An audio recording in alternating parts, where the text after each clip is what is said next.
To all independent payphone providers and industry-related vendors and associations, thank you for taking the time to watch this informational video and reading the attached letters concerning the state of the public payphone industry.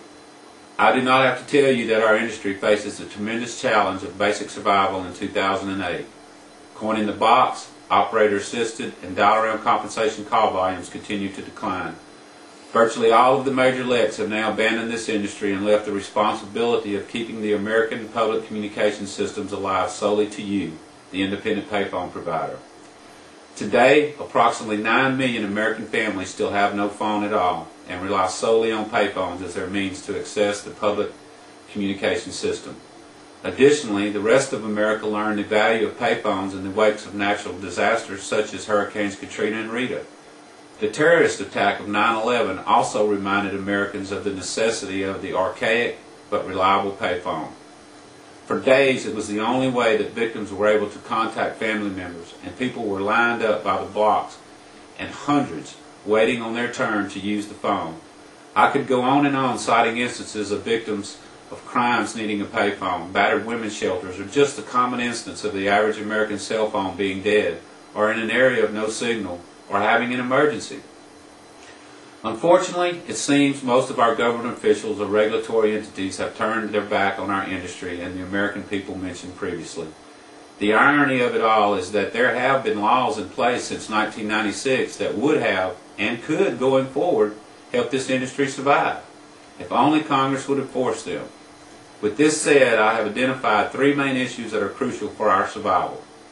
Number 1, the new services test. Rates must continue to be cost-based, and refunds for overcharges by the local exchange carriers must be paid. And these same carriers should not be able to hide behind some state statute to avoid uniformity of federal law. Congress must clarify the ambiguity in the Telecom Act that allows these same LECs to apply their massive lobbying efforts on the FCC. The FCC must preempt anything that does not provide for the lowest rates possible and full refunds on all overcharges. This should also apply to the independent LECs as well as the bell companies. These rates must also be looked at this year again to check that continual cost-based rates according to the law are being applied now. Number 2, dial-around compensation. Long-distance carriers to this day still refuse to honor their compensation requirements under the law. Many pay little and some refuse to pay at all. They believe that since the FCC has taken minimal actions to enforce the law, no one in Washington cares if they conform to the law. And last and third, the Universal Service Fund.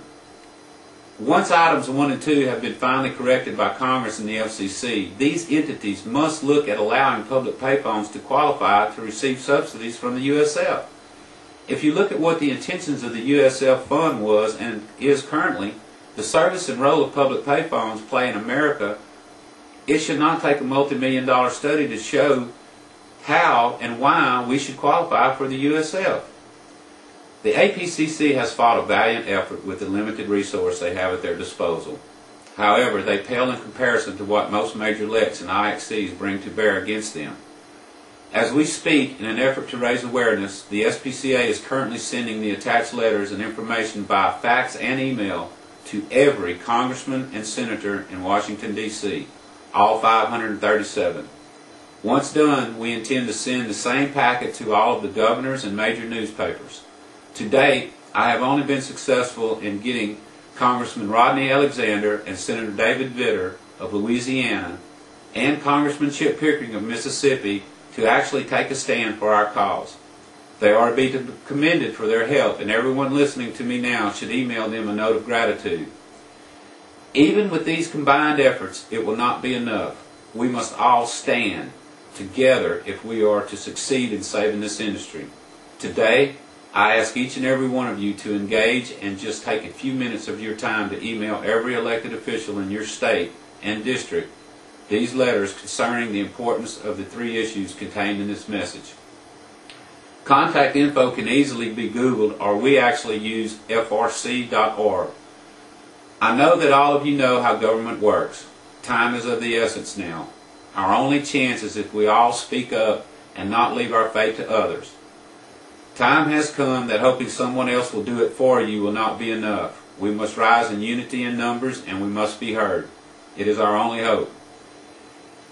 It is also of utmost importance that we not lack in support of the APCC, our state associations, or any other entity that is assisting us in this fight to keep payphones from disappearing from the American landscape, and helping ensure that current laws are enforced and fair compensation on all calls are in place.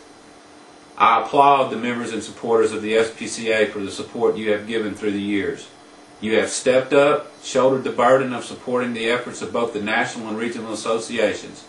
It is support like this that has allowed this industry to at least survive until today. In closing, I would like to remind each of you of the upcoming joint meeting of the TPOA and the SPCA that is being held in Memphis, Tennessee on February 2021, 2008 at the Peabody Hotel. This meeting is open to all and will be very informative. Please do not hesitate to contact us if you have any questions or require any additional information on the contents of this message. I am David Cotton, and I approve of this message.